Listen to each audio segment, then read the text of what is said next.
뉴스에 시작합니다. 저는 동정민입니다. 강제징용과 관련한 해법을 내놓은 한국 정부와 일본 정부, 한일 정상회담 준비에 착수했습니다. 이달 중순 일본에서 개최를 추진 중인데 그 자리에서 한일 미래 선언이 발표될 전망입니다. 일본의 사죄와 반성을 계기로 일본 대중문화를 개방했던 김대중 오부치 선언에 이은 새로운 선언을 준비 중이라는데요. 윤석열 대통령은 전 부처에 미래 협력 방안을 제출하라고 지시했습니다. 일단 양국 정상 간의 정례적인 셔틀 외교 복원 논의가 진행 중인 것으로 확인됐습니다. 먼저 김호영 기자입니다. 윤석열 대통령이 오는 16일에서 17일 이틀간 일본을 방문해 기시다 후미오 일본 총리와 정상회담을 할 가능성이 높다고 일본 언론들이 일제히 보도했습니다. 윤 대통령의 일본 방문은 지난 2011년 이명박 전 대통령과 노다 요시코 총리가 서울과 도쿄를 오간 이후 12년 만에 셔틀 외교 복원에 물꼬를 튼다는 의미가 있습니다. 대통령실 관계자는 한일 정상 간 교류가 정례화되는 것이라고 설명했습니다. 윤 대통령의 방일 이후 기시다 총리의 방안도 추진될 가능성이 높습니다. 한일 양국은 한일 정상회담 직후 양국 협력 방안을 담은 한일 미래선언을 발표하는 방안도 추진 중인 것으로 알려졌습니다.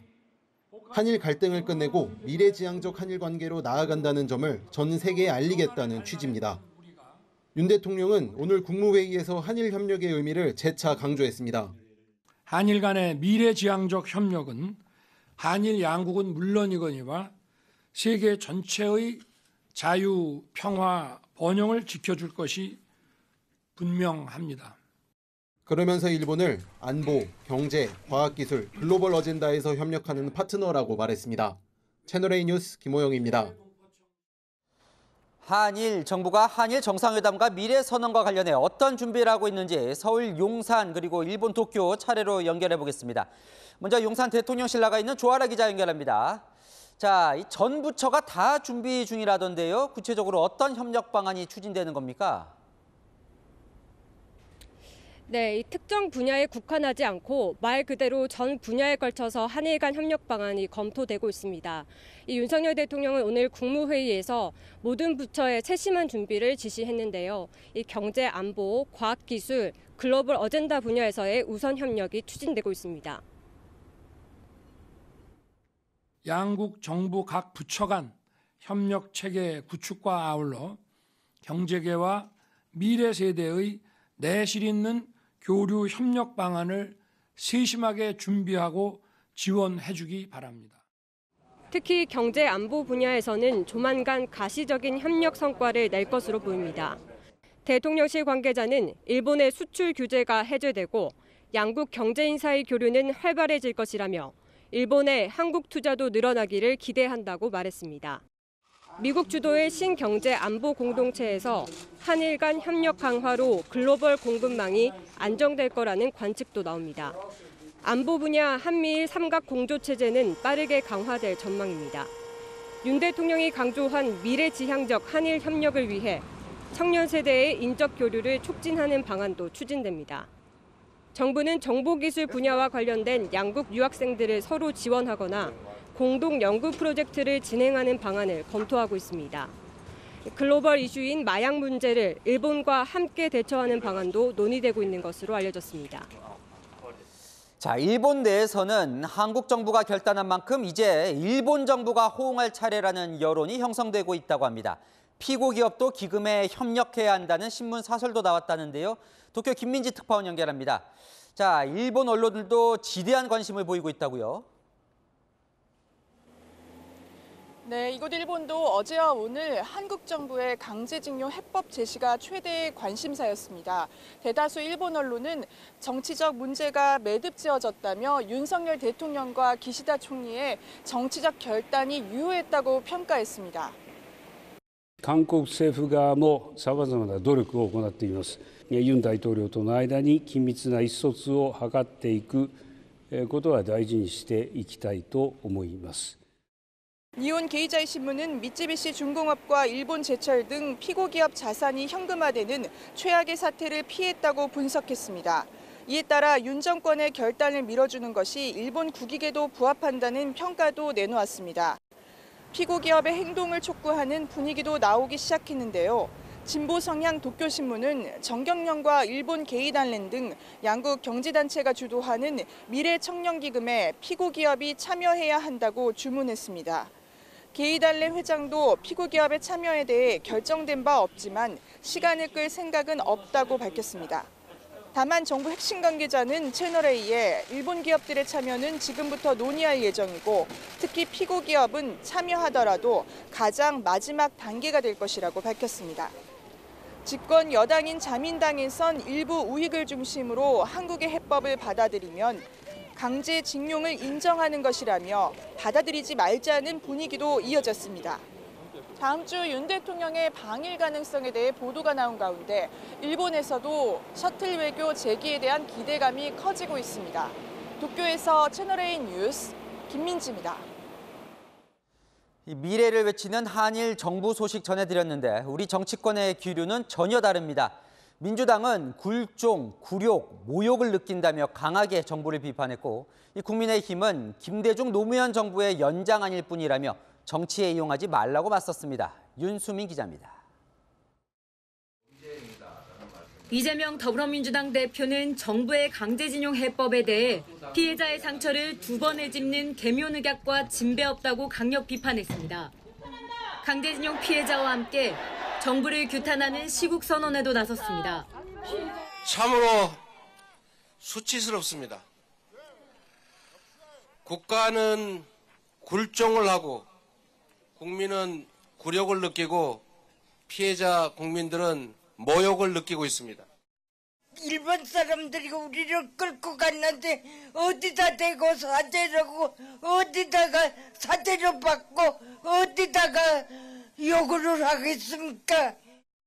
박홍근 원내대표는 무능한 외교 결과를 미래지향적 결단으로 포장하려 한다고 지적했습니다. 일본 정부의 죗값을 영원히 덮고 묻지마 면죄부를 주는 꼴입니다. 반면 국민의힘은 역대 정권이 내버려둔 문제를 해결한 것이라고 반박했습니다.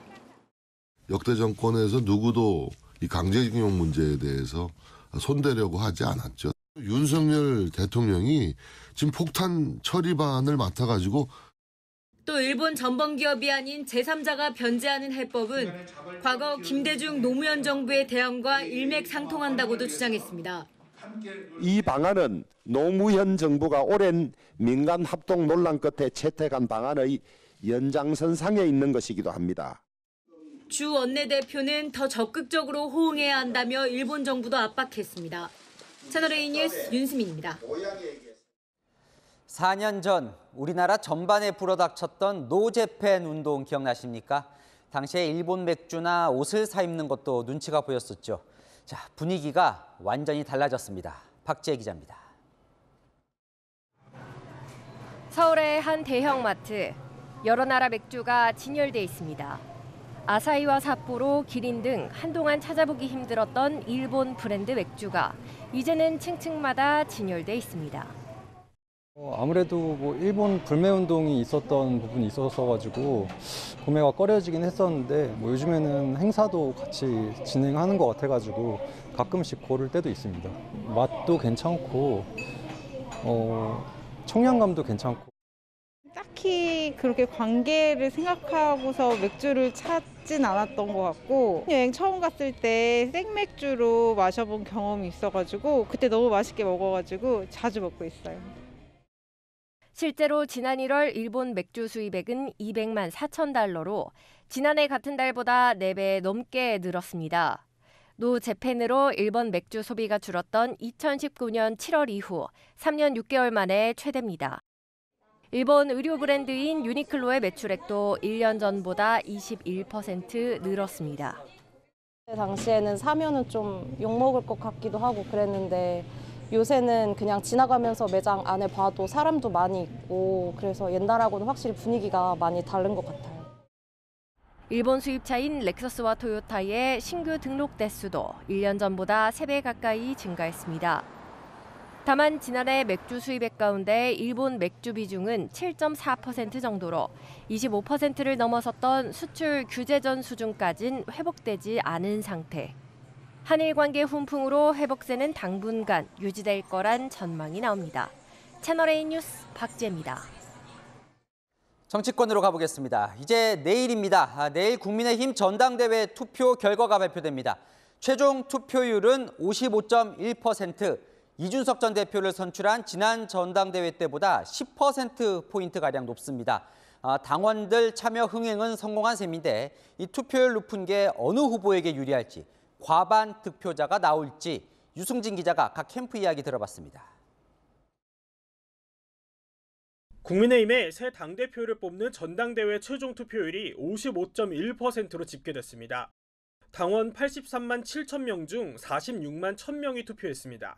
투표 결과에서 과반 득표자가 나올지가 관전 포인트입니다. 김기현 의원 측은 윤석열 정부 성공을 바라는 많은 당원들이 결집해 분노 투표를 한 결과라며 과반을 기대하고 있습니다. 자꾸 분탕질하느냐, 왜 자꾸 내부 총질하느냐, 또 소리들 하고 자기 정치하냐라는 것에 대한 분노다. 안철수 의원 측은 대통령실 선거 개입 의혹에 분노하는 당원들의 지지가 막판 결집했다며 결선 투표 진출을 자신했습니다. 지금까지 침묵하고 있던 다수의 당원들이 드디어 자기 목소리를 내기 시작했다. 저는 그렇게 생각합니다. 천하람 당협위원장은 조직표보다는 이준석 전 대표 시절 입당한 당원들의 자발적 투표가 더 영향력이 클 것이라고 분석했습니다. 당을 엉망으로 만들면은 큰일 난다라고 하는 분노와 위기감을 가진 분들이 더 적극적으로 투표하게 되고, 황교안 전 대표는 김 의원에 대한 각종 의혹 제기로 관심이 커졌다고 보고 있습니다. 정의를 세우는 축제, 지금처럼 많은 우리 당원들이 관심을 갖게 된 때가 언제 있었습니까? 전당대회 투표 결과는 내일 오후 4시 45분에 공개될 예정입니다. 채널A 뉴스 유승진입니다. 이 전당대회 하루 전까지도 대통령실의 전당대회 개입 의혹으로 국민의힘은 시끄러웠습니다. 안철수 의원은 급기야 강승규 대통령 시민사회 수석을 공수처에 고발했습니다. 하지만 대통령실은 진상조사도 해명도 하지 않고 있습니다. 강병규 기자입니다. 국민의힘 당대표 후보인 안철수 의원 측이 강승규 대통령 시민사회 수석을 직권남용 혐의로 고위공직자 범죄수사처에 고발했습니다. 대통령실 시민사회 수석실 행정관들이 김기현 의원을 지지하는 단체 대화방에 참여했고, 당원들에게 김 의원 지지 언급을 하는 녹취가 공개된 데에 대한 조치입니다. 안 의원은 이를 전당대회 개입이라고 보고 강 수석에게 지휘 책임을 물은 겁니다. 지휘 책임을 가진 수석이 여기에 대해서 진상을 밝히는 것이 맞다는 그런 판단을 했고, 거기에 대해서 알아보니까 공수처에 고발을 할 수가 있었습니다. 안 의원은 명백한 정치 중립 위반이라고 주장하고 있습니다. 공무원 법 65조에 의하면 이 공무원은 특정인이나 특정 정당을 지지할 수 없도록 되어 있습니다. 이게 공직선거고 아니고 이것과 상관이 없습니다. 안 의원과 공동대응에 나선 황교안 전 대표는 SNS에 김기현 의원이 사퇴하지 않는다면 강력한 대여투쟁을 진행하겠다고 했습니다. 당대표 후보들의 계속된 압박에도 대통령실은 입장을 내놓지 않고 있습니다. 대통령실은 당내 선거의 경우 공직자 중립 의무에 해당하지 않는다고 보고 해당 행정관에 대한 진상 파악도 필요하지 않다는 입장으로 알려졌습니다. 강 수석도 논란 이후 취재진의 연락을 받지 않고 있습니다. 채널A 뉴스 강병규입니다. 민주당은 이재명 대표 체포동의안 부결 이후에 입당 물결이 이어지고 있다고 자랑하고 있습니다. 매일 평균 3,895명이 입당을 하고 있다. 하지만 비명계는 물은 빠지고 소금만 남고 있다고 비판했습니다. 유준 기자입니다. 더불어민주당 비명계는 민주당 권리당원들이 탈당하려는 움직임이 있다고 우려를 나타냈습니다. 최근 당이 당비 납부를 하지 않는 권리당원을 조사하는 과정에서 70에서 80%가 탈당하겠다는 뜻을 밝혔다는 주장인데, 이를 이재명 대표 강성 지지층 유입과 연결짓고 있습니다. 물은 빠져나가고 신규 당원이라는 소금이 계속 들어오니까 염도가 너무 올라가서 안 그래도 짠데 이제는 뭐 도저히 마실 수가 없는 그런 물이 될 수가 있습니다. 하지만 친명계 당 지도부는 유입되고 있는 당원에 대해서만 의미를 부여하는 모습입니다. 매일 평균 3,895명이 입당을 하고 있다. 그만큼 민주당에 대한 국민의 강력한 지지가 늘고 있다. 체포동의안 그 부결 이후에 지금 우리 당에 입당하는 분들이 상당히 많이 늘고 있습니다.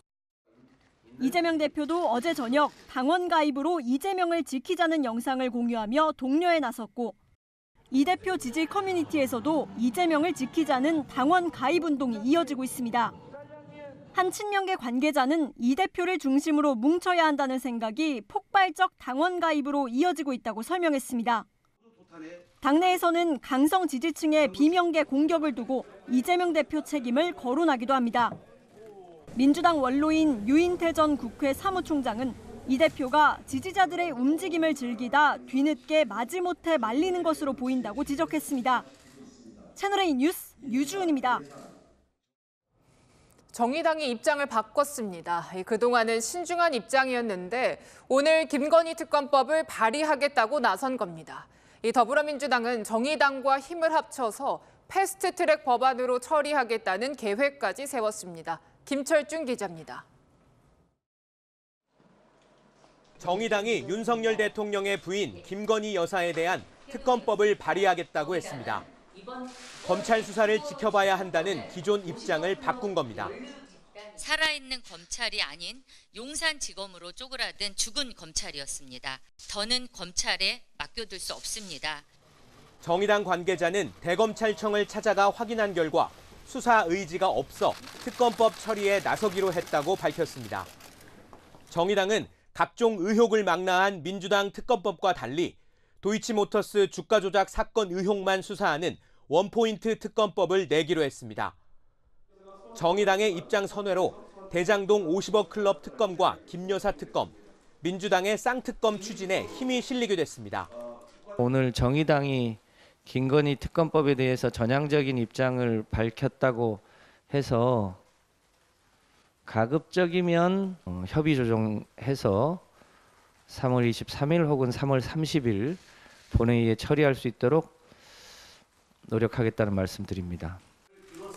민주당은 법사위를 거치지 않고 신속 처리한 건, 즉 패스트트랙으로 지정해 곧장 본회의 상정을 추진하겠다는 계획입니다. 정의당 의석수를 합치면 패스트트랙 지정 요건인 180석을 넘길 수 있기 때문인데 정의당은 아직 패스트트랙 지정에는 반대하고 있습니다. 민주당은 오늘 한동훈 법무부 장관을 상대로 김 여사를 언제 소환할지 계획을 묻는 서면 질의서도 제출했습니다. 채널A 뉴스 김철중입니다. 이재명 더불어민주당 대표의 대선 자금을 대장동 민간업자에게 받은 혐의로 재판에 넘겨졌죠. 이 대표의 최측근 김용 전 민주연구원 부원장의 첫 재판이 열렸습니다. 첫날부터 기싸움이 팽팽했습니다. 김 전 부원장은 돈을 요구한 적이 없다고 했고 검찰은 돈이 전달된 날짜와 액수를 기록한 걸로 보이는 메모지를 증거로 제시했습니다. 박자은 기자입니다.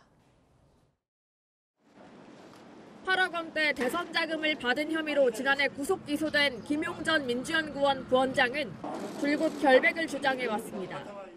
검찰의 범죄 사실은 사실이 아니니까 억울한 점에 대해서 충분히 주장을 했고 2021년 이재명 대선 캠프 총괄 본부장을 맡았던 김 전 부원장이 남욱 변호사에게 20억 원을 요구했고 유동규 전 성남도시개발공사 본부장을 통해 4차례에 걸쳐 돈이 전달됐다는 게 검찰의 기소 내용입니다. 남욱 변호사가 준비한 8억 4,700만 원 가운데 유 전 본부장이 중간에 사용한 돈을 제외하고 6억 원이 김 전 부원장에게 전달됐다는 겁니다. 이에 대해 김 전 부원장 측은 혐의 내용을 전면 부인하고 검찰이 투망식 기소를 했다고 비판했습니다. 검찰이 돈을 받았다는 날짜도 특정하지 못했다며 이렇게 공소를 왜곡하는 게 대한민국 검찰 맞느냐고 법정이 쩌렁쩌렁 울릴 정도로 큰 목소리로 항변했습니다. 그러자 검찰은 남 변호사 측의 직원 이모 씨가 돈을 전달한 날짜와 금액을 기록했다는 메모지를 증거로 제시했습니다.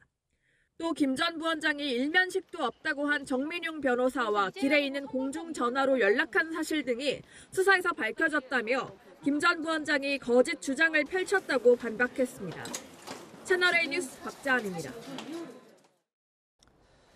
저희 채널A는 공회 수준인 정치 현수막 문제에 집중 보도해드리고 있는데요.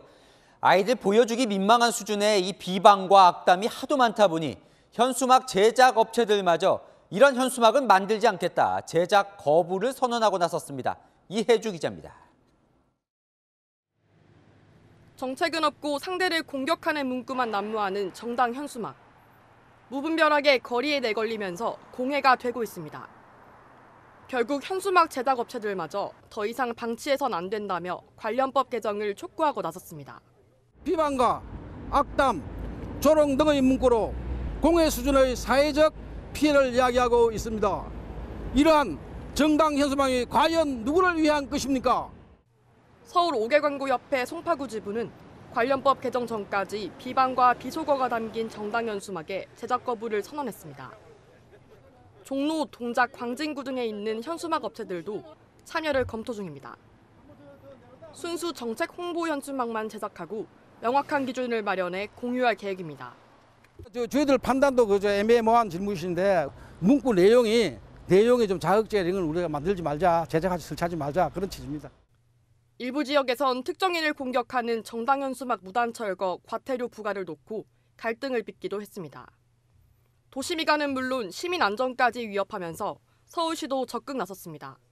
국회와 정부의 현수막의 크기와 위치, 개수 등을 제한할 수 있도록 공개 광고물법 및 시행령 개정을 건의할 예정입니다. 또 이번 달 안에 정당 현수막 철거 가이드라인도 마련하기로 했습니다. 채널A 뉴스 이혜주입니다.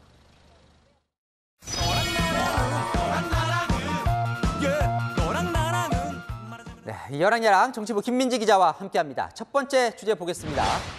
고생했어요. 대통령이 누구에게 하는 말일까요? 네, 얼마 전 튀르키예 지진 현장에서 구조 임무를 마치고 돌아온 긴급구호 대원들과 구조견들입니다. 오늘 윤 대통령이요, 영빈관으로 초청해서 함께 점심을 먹었거든요. 전쟁터와 다름없었습니다. 주민들은 사랑하는 가족을 잃고 울부짖었으며 생존자를 구조했다는 기쁨도 잠시 주위에 저희가 구하지 못한 여러 생명이 있다는 것에 숙연해지기도 했습니다.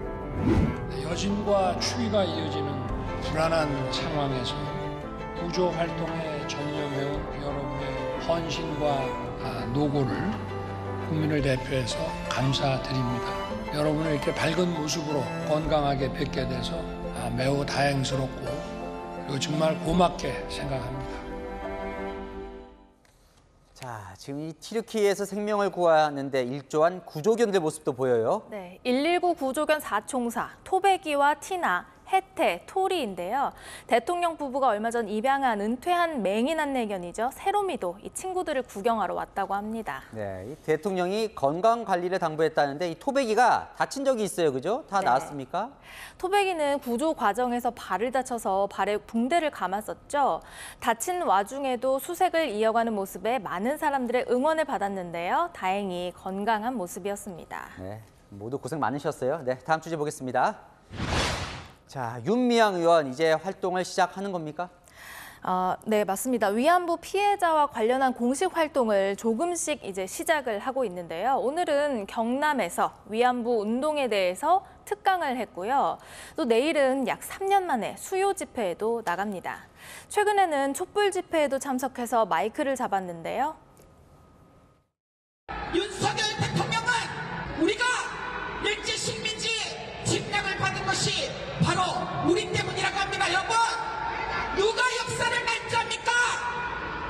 대통령. 그렇죠? 마침 한일 관계가 관심을 받을 때다 보니까 더 열심히 활동하는 것 같군요. 맞습니다. 어제 강제징용과 관련한 정부 해법이 나온 이후에 목소리는 더 커졌습니다. 굴욕적 해법이다. 최악의 외교 탐사다. 저는 그렇게 봅니다. 특히 양금덕 할머니는 굶어 죽어도 나는 한국 기업 돈은 받기 싫다. 일본 기업이 배상하는 것을 받겠다. 이렇게 요구를 하고 계시죠. 국민의힘 권성동 의원은 한일 관계에 대해 침묵해야 할 단 한 사람이 있다면 그것은 바로 윤미향 의원일 것이라면서 정의연 후원금 횡령 사건을 언급했습니다. 역사적 아픔을 착복 수단으로 삼은 파렴치한 범죄라고 꼬집었는데요. 윤 의원은 대부분 무죄라는 걸 강조했죠. 검찰의 무리한 기소가 대부분 무죄로 밝혀졌습니다. 특히 일부 약 1,700만 원에 해당되는 횡령금은 유죄로 인정이 되었습니다. 하지만 그 부분도 횡령하지 않았습니다. 할머니들께 하실 말씀은 없으신가요? 네, 그렇습니다.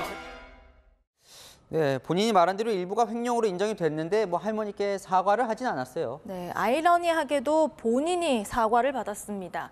1심 판결이 나자마자 이재명 대표는 얼마나 억울했을까라면서 윤 의원에게 사과를 했고요. 곧 민주당 내 사과 릴레이로까지 이어졌죠. 윤 의원은 극히 일부라고 말했지만요. 재판부는 윤 의원이 피해 할머니들을 위한 후원금을 사적 용도로 1,700만 원 썼다고 인정하면서 죄질이 가볍지 않다고 했는데요. 피해자들을 위한 활동에 다시 나설 수는 있지만 잘못에 대한 사과나 반성 없이 얼마나 공감을 받을지는 지켜봐야 할 일이겠죠. 네, 지금까지 여랑야랑이었습니다. 소방관은 시민의 생명을 지키고 구해야 하는 직업이죠. 이 사명을 지키려다 목숨을 잃은 소방관이 있습니다. 불난 집안에 사람이 있다는 말에 주저없이 진입했지만 안타깝게도 그게 마지막이었습니다. 임용된 지 1년이 채 안 된 30살 새내기 성공일 소방관입니다. 공국진 기자입니다. 시뻘건 불길이 건물 전체를 집어삼켰습니다. 전북 김제시 금산면의 한 단독주택에서 불이 난 건 어젯밤 8시 33분쯤. 진화 작업 중이던 소방관은 아내 할아버지가 있다는 할머니 말을 듣고 주저없이 안으로 들어갔습니다. 하지만 불길이 거세지면서 미처 빠져나오지 못했고 끝내 소방관은 할아버지와 함께 집안에서 숨진 채 발견됐습니다. 중요한 물건 가지러 안으로 들어가신 거예요. 들어가서 안 나오니까 또 소방관이 들어가셔가지고 못 나오신 거죠. 예. 안타깝죠, 진짜. 숨진 소방대원은 지난해 5월 임용된 송공일 소방사. 4차례 도전 끝에 소방관이 된 지 채 1년도 안 된 새내기 소방관이었습니다. 우리 송공일 소방사는 착하고 성실하고 책임감이 매우 강한 직원으로 제가 그렇게 보고 왔습니다.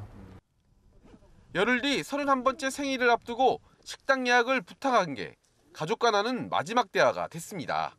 생일날 맛있는 거 먹자고 엄마 아빠 좋은 식당 맛있는 식당 알아서 예약 좀 해놓고 그때 맛있게 밥을 먹자고 그렇게 얘기를 하고 성소방사 장례는 전북도청장으로 엄수되며 대전 국립현충원에 안치될 예정입니다.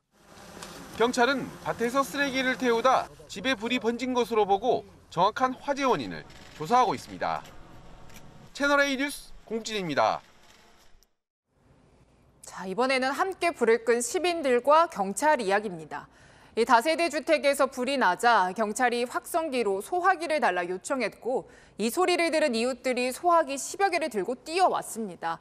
이 덕분에 불은 5분 만에 꺼져서 큰 피해를 막았습니다. 김용성 기자가 보도합니다. 순찰차 한 대가 다세대 주택단지로 들어서자 검은 연기가 보입니다. 주민 한 명이 소화기를 들고 불이 난 곳으로 뛰어갑니다. 신고를 받고 현장에 도착한 경찰들도 순찰차에 있던 소화기를 들고 함께 불을 끄려 했지만 역부족입니다. 다급했던 경찰관들은 순찰차 확성기로 소화기를 가져다 달라고 방송했습니다. 방송을 들은 주민들이 하나둘 소화기를 갖고 나와 경찰에게 전달합니다. 분이 이제 소화기 좀 갖다 달라고 해가지고 주민들이 그 소리치는 거 듣고 이제 주민들도 막 뛰쳐나와서 소화기를 갖고 나와서 같이들 막 껐어요. 지하 물탱크실 출입구에 설치된 플라스틱 비가림막에서 시작된 불은 바로 앞 주차된 승용차까지 옮겨 붙은 상황. 주민들이 들고 나온 소화기 10여 개 덕분에 치솟던 불길은 단 5분 만에 잡혔습니다. 같이 진압하는 것을 도와주시고 소화기를 전달하는 그렇게 역할을 해주면서 주민들이 적극적으로 협력을 해줘가지고 이 화재를 조기에 진압. 신고받은 지 10분 만에 현장에 출동한 소방대원들이 채 도착하기도 전에 화재를 진압한 겁니다. 소방당국은 정확한 화재 원인을 조사 중입니다. 채널A 뉴스 김용성입니다. 마약 상습 투약 혐의를 받고 있는 배우 유아인 씨의 자택 2곳을 경찰이 압수수색했습니다. 곧 소환 조사도 이루어질 걸로 보입니다. 남영주 기자입니다. 출입문 앞에는 지난달부터 수령하지 않은 우편물 고지서가 붙어 있습니다. 마약 투약 혐의로 수사받고 있는 배우 유아인 씨의 이태원 집입니다. 커다란 대문이 열리더니 승합차와 승용차가 연이어 나옵니다. 서울경찰청 마약범죄수사대는 오늘 오전 10시부터 서울 한남동과 이태원동에 있는 유 씨의 거주지를 차례로 방문해 압수수색을 진행했습니다. 경찰들 오는 거 보셨어요? 들어간 것 같은데. 아, 진짜요? 예전에는 그냥 산책할 때 보였는데 지금은 아예 안 보이고. 유 씨는 재작년부터 지난해까지 2년 동안 모두 100차례 이상 프로포폴을 투약한 혐의를 받습니다. 경찰은 지난달 5일 인천공항에서 유 씨에 대한 신체 압수영장을 집행했고 모발과 소변 등에서 프로포폴과 대마, 코카인, 케타민 등 마약 4종류 양성 반응이 나왔습니다. 그동안 유 씨의 휴대전화를 조사해온 경찰은 오늘 가져온 압수품 분석이 끝나는 대로 피의자로 소환 조사할 것으로 보입니다. 연예계도 발칵 뒤집혔습니다. 우리 인간은 매 순간 무엇이 옳은지 느낄 수 있습니다. 지옥 시즌2 제작에 들어간 넷플릭스는 최근 주인공을 전격 교체했고 공개를 앞두고 있던 드라마 종말의 바보와 영화 승부, 하이파이브 등도 사실상 개봉이 무기한 연기됐습니다. 채널A 뉴스 남영주입니다. 중학교 3학년 학생이 마약을 직접 구입하고 투약해 경찰에 붙잡혔습니다. 마약에 취해 쓰러진 자녀를 부모가 신고한 겁니다. 최근 들어 미성년자 마약 사범이 크게 늘고 있습니다. 강보인 기자가 취재했습니다. 경광등을 켠 채 주택가를 빠져나오는 순찰차 한 대. 마약 투약이 의심되는 10대 청소년을 이미 동행하는 겁니다. 어제 오후 6시 40분쯤 중학교 3학년인 딸이 마약을 한 것 같다는 신고가 경찰에 접수됐습니다. 경찰 조사 결과 여중생은 텔레그램을 통해 필로폰 0.05g을 구입한 것으로 확인됐습니다. 중학생은 그제 저녁 집 근처에서 필로폰을 찾아와 자신의 방에서 투약했습니다. 다음 날 아침 약에 취해 계단에 쓰러진 딸을 발견한 어머니가 그날 저녁 경찰에 신고한 겁니다. 경찰의 소변 검사 결과에서는 필로폰 양성 반응이 나왔습니다. 중학생은 경찰 조사에서 호기심에 마약을 샀다고 진술한 것으로 전해졌습니다. 최근 비대면 마약 거래가 증가하면서 경찰에 검거된 10대 마약 사범도 크게 늘고 있습니다. 호기심이나 아니면 연예인들이 이제 만체 투약했을 경우 좀 모방한단 말이에요.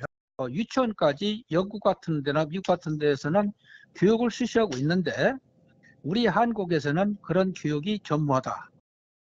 경찰은 해당 학생을 마약류관리법 위반 혐의로 불구속 입건했습니다. 경찰은 여중생을 대상으로 이전에도 마약을 구매한 적이 있는지 조사하는 한편 마약 판매상을 추적하고 있습니다. 채널A 뉴스 강보인입니다. 이런 마약 운반책들은 대체 누구이고 또 왜 이런 일을 할까요? 경찰이 잡고 보니 마약 조직에서 월 1,000만 원 고수익을 얻을 수 있다고 유혹하고 여기에 혹해서 돈 필요한 사람들이 주로 가담했습니다. 그 가운데는 10대도 있었습니다. 이어서 홍진우 기자입니다. 수사관들이 한 남성과 함께 숲을 사이를 헤집자 요거 있는 거 테이프로 둘둘 감은 물건이 나옵니다. 마약인 필로폰입니다. 남성은 마약 조직에 고용된 운반책, 약속한 장소에 숨겨놨던 마약을 실토하는 겁니다. 차량 안에서도 마약이 담긴 봉지가 무더기로 나옵니다. 봉지엔 목적지로 보이는 지명이 적혔습니다. 부산 5, 강원 5, 부산 14, 강원 14, 울산. 들었던 봉지 이건 뭐고? 필로폰. 30대 A씨 등 18명은 마약류를 주택가, 가스 배관이나 수풀 등에 숨겨두는 방식으로 구매자에게 넘겼습니다. 마약 조직에게서 SNS로 지시를 받으며 마약류를 조금씩 나눠 비닐과 테이프로 포장했습니다. 큰 거에 한 20g, 30g 가지고. 저울, 가위, 그리고 이거. 이들은 해외에 서버를 둔 SNS 등에 올라온 고액 알바 구인 광고를 보고 마약 조직과 연계됐습니다. 마약 조직은 월 1,000만 원까지도 벌 수 있다며 이들을 끌어모았습니다. 적발된 운반책 중 15명은 30대 이하, 10대도 1명 있었는데 인터넷 도박 등에 빠져 돈이 필요한 사람이 상당수였습니다. 조직이 이들을 관리한 방식은 마치 회사를 방불케 했습니다. 신분증 등 개인정보를 받아 보관하고 수습기간에 가짜 마약을 정해진 시간과 장소에 제대로 숨기는지 시험했습니다. 성과금과 퇴직금, 변호사비 등을 지원한다며 일정 수익을 공제하기도 했습니다. 경찰은 운반책 11명을 구속하고 필로폰과 합성 대마 등 20억 원 상당의 마약류를 압수했습니다.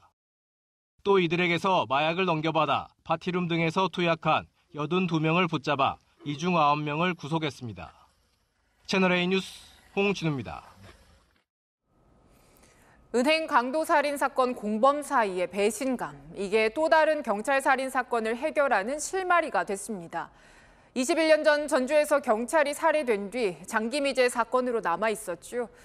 비슷한 시기에 발생한 은행 강도 살인 사건의 범인이 몇 달 뒤 경찰까지 살해했다는 제보가 최근에 들어온 겁니다.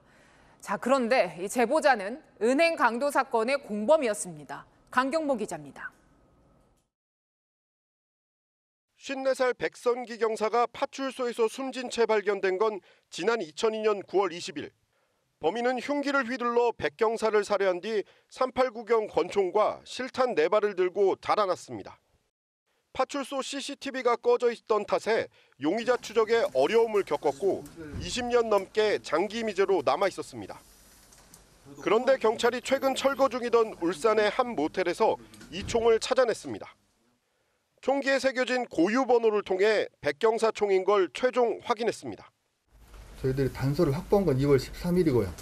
2월 말에 영장을 신청했고 3월 3일, 이게 지난 금요일이죠.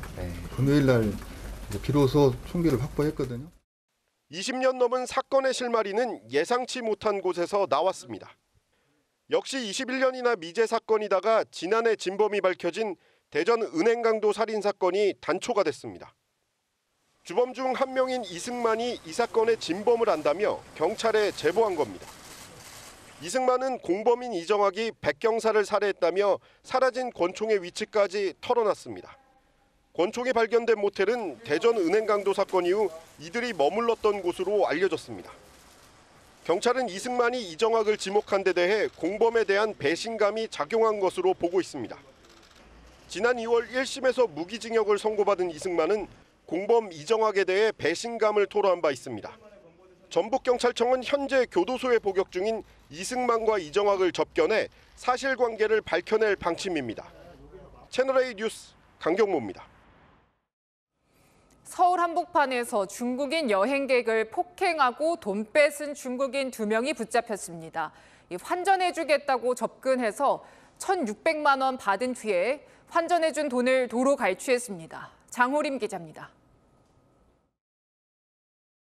인적이 드문 밤거리를 남성 3명이 걸어갑니다. 이내 으슥한 골목으로 들어가는데 잠시 뒤 순찰차가 도착하고 경찰관 3명이 뛰어갑니다. 중국인 여행객이 중국 국적 남성 2명에게 돈을 빼앗긴 건 지난 4일 오후 9시 20분쯤. 피해자는 중국 채팅 앱을 통해 환전할 곳을 찾았고 남구역 인근을 배회하던 중 가해 남성 2명이 먼저 접근해온 겁니다.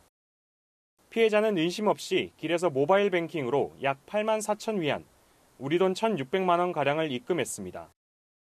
가해자들은 입금 확인 뒤 바로 현금을 건넨 뒤에 추가 환전은 필요 없느냐며 피해자를 부추겼습니다.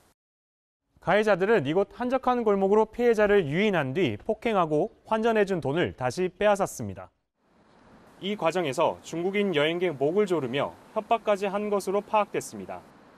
중국인 남성 2명은 바로 도주했지만 경찰은 CCTV로 동선을 추적해 은신처에서 차례로 이들을 검거했습니다. 경찰은 이들을 특수강도 혐의로 입건하고 구속영장을 신청했습니다. 채널A 뉴스 장호림입니다. 불 나면 대피할 수 있는 문, 바로 비상구입니다.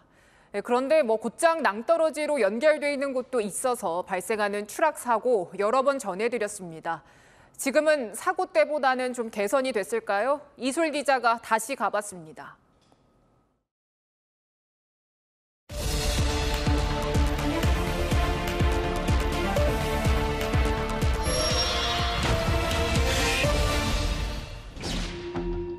지난 2019년 3월 청주의 2층 노래방 비상구에서 남성 5명이 떨어져 2명이 크게 다쳤습니다.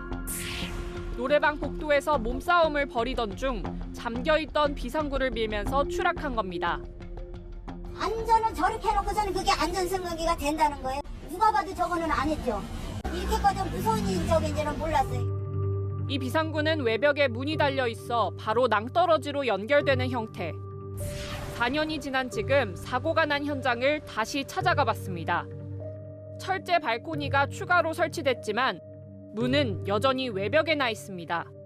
저거 만드는 거 아니에요? 못 떨어지게. 저건 언제 만들었어요? 그 무렵에 했을 거야. 이런 형태의 비상구 다른 곳에서도 찾을 수 있었습니다. 서울 시내의 상가, 지상 4m 위 건물 외벽에 문이 덜렁 달려 있습니다. 문을 열면 낭떠러집니다. 저기 비상구 맞아. 옛날부터 저기 있었나 봐요. 저기 아마 줄이 있을 거예요. 비상구 타고 내려온 줄이. 문제는 이런 이른바 낭떠러지형 비상구가 적법한 형태라는 겁니다. 음식점이나 노래방 같은 다중이용업소가 건물 2층에서 4층에 있을 땐 주출입구 외에 비상구를 설치해야 합니다. 부속실이 달린 낭떠러지형 비상구나 외부에 철제 발코니를 설치하는 발코니형 비상구를 만들어 이곳에서 완강기로 대피하도록 하는 겁니다. 발코니도 위태롭긴 마찬가지입니다. 제가 서 있는 곳이 발코니형 비상구입니다. 비상시 대피할 수 있도록 계단을 별도로 설치한 건데요. 내려올 때마다 위태롭게 흔들립니다. 무게를 얼마나 견딜 수 있는지 하중 규정도 없습니다. 지난 2021년 소방청은 발코니 면적 1제곱미터당 하중 500kg을 버티도록 하는 개정안을 마련했지만 업주들에게 비용 부담이 된다는 이유로 여전히 규제개혁위원회 심사에 묶여 있습니다. 안전점검을 담당해야 할 소방서는 발코니 설치 여부도 제대로 파악하지 못하고 있습니다. 발코니가 왜 생긴 거죠? 지금 소방서에 등록되어 있는 자료로는 부속실 비상구로 돼 있어요. 발코니형 비상구로 막 바뀌었다든지 그런 건 아니에요. 심지어 비상 상황에 이용하도록 비치된 완강기는 무용지물입니다. 거미줄이 쳐져 있네. 오피스텔 건물 3층입니다. 비상구 문을 열면 경보음이 울려야 하지만 아무 소리도 들리지 않고요. 피난용 완강기는 이렇게 녹이 쓸어 있습니다. 산화 제공이라 하거든요. 빗물에 의해서 녹슬어가지고 그 500kg를 견딜 수가 없어요. 규정대로 했다 하더라도 시간이 지날수록 녹이 슬어지는 것이거든요. 비상시 생명을 구하는 문 비상구. 제대로 관리하지 않으면 되레 목숨을 위협할 수 있습니다. 다시 간다 이 소리입니다. 우리 국민 소득이 역주행하고 있습니다. 1인당 4만 달러로 빨리 가야 할 텐데 오히려 줄어들면서 20년 만에 대만에게 밀렸습니다. 정현우 기자입니다. 우리나라 1인당 국민 총소득이 20년 만에 대만에게 뒤처졌습니다. 지난해 1인당 국민 총소득은 32,661달러를 기록해 1년 전보다 7.7% 줄었습니다. 2021년엔 우리나라가 근소하게 앞서 세계 25위를, 대만은 26위를 기록했는데 지난해 역전을 허용한 겁니다. 원화 기준 1인당 국민 총소득은 1년 전보다 4.3% 늘었지만 환율 급등이 영향을 미쳤습니다. 두 나라의 경제 성장률은 비슷하지만 원달러 환율이 대만보다 더 높았다는 게 한국은행의 설명입니다. 대만 환율은 6.8% 상승했어요. 근데 우리나라는 12.9% 상승했으니까 이 차이가 주로 환율 요인이라고 보시면 될 겁니다. 무역 손실이 큰 것도 원인으로 꼽힙니다. 특히 대표 수출 품목인 반도체 수출 실적이 부진한 상황. 지난해 3분기 삼성전자는 대만 TSMC에 세계 반도체 매출 1위 자리를 내줬습니다. 석유, 가스 등 에너지 수입 단가도 고공행진을 이어가며 그 적자가 고스란히 반영된 겁니다.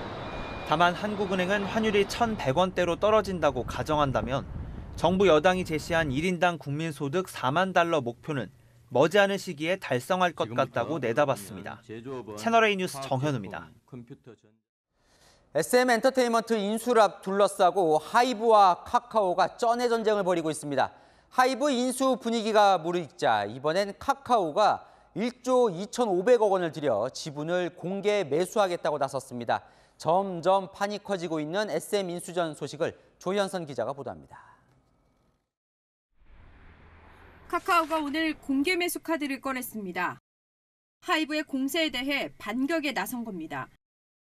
SM 주식을 주당 15만 원, 최대 35%의 지분을 확보하겠다는 계획입니다. 하이브가 제시한 것보다 25% 높은 가격입니다. 여기에 1조 2,500억 원이 들어갑니다.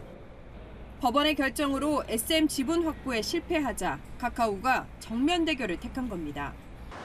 계획대로 되면 카카오는 장내 매수로 확보한 4.9%까지 총 40%에 가까운 SM 지분을 갖게 됩니다. 하이브를 제치고 SM의 최대 주주가 됩니다. SM 현 경영진은 즉각 환영의 뜻을 밝혔습니다. 하이브가 재반격에 나설지 관심이 쏠립니다. 하이브의 한 관계자는 채널A와의 통화에서 15만 원이 넘는 추가 공개 매수나 장내 매수 등을 두고 내부 논의 중이라고 밝혔습니다. 공개 매수 소식에 오늘 SM 주가는 어제 대비 15% 급등한 14만 9,700원에 마감했습니다.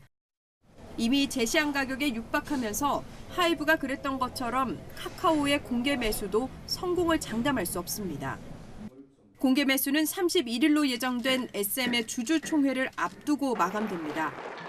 이제 누가 지분을 더 많이 가졌는가를 떠나서 결국엔 주주들의 마음을 움직이고 그러니까 미래 가치에 대한 확신도 줘야 되거든요. 국민연금이나 지분을 가지고 있는 투자자들도 있는데 달아오른 SM의 경영권 인수전이 거대 자본의 대결로 판이 커지고 있습니다. 채널A 뉴스 조현선입니다. 이 디지털 시대에도 아이돌 그룹들의 CD, 이 앨범은 잘 팔린다고 합니다. 그런데 같은 앨범을 많게는 100장 넘게 사는 팬들도 있다고 하는데요. 이유가 있다고 합니다. 송정현 기자입니다. 한 남자 아이돌 가수를 2년째 좋아하고 있는 직장인 박소정 씨. 같은 앨범을 120장 넘게 구매하며 여기 쓴 돈만 200만 원이 넘습니다. 소위 드래곤볼이라고 하거든요. 전체를 다 모으는 거. 드래곤볼을 하고 싶어서 그렇게 많이 샀던 것 같아요. 요즘 K-팝 앨범 안에는 이렇게 아이돌 사진이 들어있는데요. 이런 굿즈를 모으기 위해 앨범을 사는 소비자가 절반이 넘는 것으로 나타났습니다. 이렇게 굿즈를 얻으려 한 사람이 구입한 동일한 앨범 개수는 평균 4.1개. 같은 앨범을 90개까지 구매한 사람도 있었습니다. 앨범에 굿즈가 무작위로 들어가 있다 보니 원하는 게 나올 때까지 계속 사서 모으는 겁니다. 그러다 보니 구매자들은 불필요한 소비를 하게 됩니다. 팬사인회 응모하기 위해서 앨범을 좀 샀었는데 앨범이 너무 많아서 가질 사람 있냐고 SNS에 올려서 그냥 박스채로 선물했던 것 같아요. 전문가들은 소비를 부추기는 팬덤 마케팅이 부작용을 낳고 있다고 지적합니다.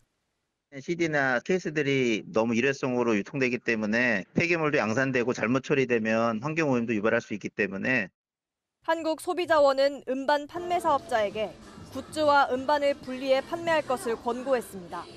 채널A 뉴스 송정현입니다. 호흡 곤란과 사지 마비 같은 증상을 불러오는 이 독가스 테러. 이란에서 여학생들만 겨냥해 이어지고 있습니다. 50개 넘는 학교에서 독가스가 퍼졌는데 이른바 히잡 시위를 주도하는 여성에 대한 보복 가능성이 제기됩니다. 강지혜 기자입니다. 병실에 히잡을 쓴 여학생들이 누워 있습니다. 가쁘게 숨을 들이쉬고 부축을 받아 걸어갑니다. احساس بوی رنگ می‌کردم. سری خیلی شدید بدن اصلا اجازه نمیده راه بریم. سوزش معده داشتم. چشام سیاه شده بود. جانمیدم. 이란에서 여학생들을 겨냥한 독극물 테러는 석 달 넘게 이어지고 있습니다. 농약과 살충제에 들어가는 독성 화학 물질이 학교에서 발견됐고 이를 들이마신 학생들은 호흡곤란과 사지마비 같은 증상을 호소했습니다. 최소 52개 학교에서 1,200명 넘는 학생이 피해를 봤다고 외신들은 전했습니다. 배후를 밝히지 못하는 당국에 대한 국제사회의 비난이 빗발치자 이란 최고 지도자는 가장 강력한 처벌을 하겠다며 뒤늦게 엄중 대응을 지시했습니다. واقعاً دست‌هایی در کار باشه و افرادی گروه‌هایی در این زمینه دخالت داشته باشن این جنایت بزرگ و غیر قابل اغماضی است. 지난해 9월 히잡을 제대로 쓰지 않았다는 이유로 붙잡힌 여성이 의문사한 뒤 반정부 시위가 이어지는 가운데 시위를 주도하는 여성들을 향한 보복성 공격일 수 있다는 의혹이 제기됩니다. 이른바 히잡 시위로 현재까지 2만 명 정도가 체포되고 500명 이상 목숨을 잃은 것으로 추정됩니다. 채널A 뉴스 강지혜입니다. WBC 직전 치러진 야구 대표팀의 마지막 연습 경기는 승리로 끝났습니다. 간판 타자 이정우는 색깔공으로 하는 이색 훈련으로 눈길을 끌었습니다. 오사카에서 정윤철 기자입니다. 분홍과 노란색 등 독특한 색깔공으로 타격 훈련에 나선 이정우. 색깔별로 무게가 다른 공으로 타격감을 올리는 건 이정우만의 경기 전 루틴입니다. 일반 공에 비해 무겁거나 가벼운 공을 치면서 정확도와 힘 전달 능력을 키우는 겁니다. 오늘은 빅리거 에드먼도 이정우의 색깔공을 치며 컨디션을 조율했습니다. 세심하게 타격감을 조율한 이정우는 한신을 상대로 이틀 연속 안타를 뽑아냈습니다. 마지막 연습 경기를 승리한 한국은 기분 좋게 WBC가 열리는 도쿄로 향했습니다. 대표팀은 오사카에서 일본 팬들의 열광적 응원과 싸웠는데요. 도쿄에서도 상황은 비슷할 전망입니다. 도쿄돔에서 하루 2경기가 열리는 WBC의 티켓은 사실상 매진된 상태입니다. 구매 절차가 일본인에 유리해 한국인이 표를 구하는 건 하늘의 별 따기입니다. 로손 티켓으로 구매하려고 하면 일본 현지 주소랑 전화번호가 필요해서 저희는 못 구해서 못 가게 됐어요. 게다가 티켓은 경기별이 아닌 1일권으로 판매됐습니다. 한국이 낮, 일본이 저녁 경기일 경우 한국 경기도 일본 팬들로 꽉 찰 수 있는 겁니다. 한국은 원정 응원단 150명과 교민 등 소수가 응원에 나설 전망입니다. 오사카에서 채널A 뉴스 정인철입니다. 날은 포근하지만 뿌연 미세먼지가 아쉽습니다. 내일 국외먼지가 또 한 번 유입되면서 중부로는 계속 공기가 나쁘겠습니다. 내일 출근길 교통안전에 주의하셔야겠습니다. 이슬비가 내리거나 짙은 안개가 예상되는데요. 특히 서해안은 가시거리가 200m 미만까지 좁혀지겠습니다. 오후부터는 중부를 중심으로 비가 살짝 내리겠습니다. 서울 등 중부지방에 최고 10mm로 예상되는데요. 비의 양이 워낙 적어서 대기의 건조함을 달래주기엔 부족하겠습니다. 서해안과 동해안은 바람도 강하게 불어 화재에 각별히 주의하셔야겠습니다. 내일도 일교차가 크게 벌어지겠습니다. 서울과 대구 7도로 출발해서 한낮에는 서울 17도, 광주는 22도로 4월 중순에 해당하는 기온을 보이겠습니다. 목요일은 중부에, 일요일에는 전국에 비 소식이 있습니다. 날씨였습니다. 미국의 MZ세대 사망 원인 1위가 뭔지 아십니까? 약물 남용, 마약 중독입니다. 얼마 전까지만 해도 마약하면 클럽을 찾은 부유한 유학생의 일탈 정도 이렇게 생각을 했었죠. 이제 일상에 침투했는데 오늘 저희 뉴스 보시면 유명 연예인부터 중학생까지 마약을 하는 형국이 됐습니다. 우리도 미국처럼 퍼지지 말라는 법 없죠. 전염병처럼 일상으로 침투하는 마약. 단속에 때를 놓치면 우리 아이들이 위험합니다. 마침표 찍겠습니다. 마약의 습격, 뉴스에 마칩니다. 감사합니다.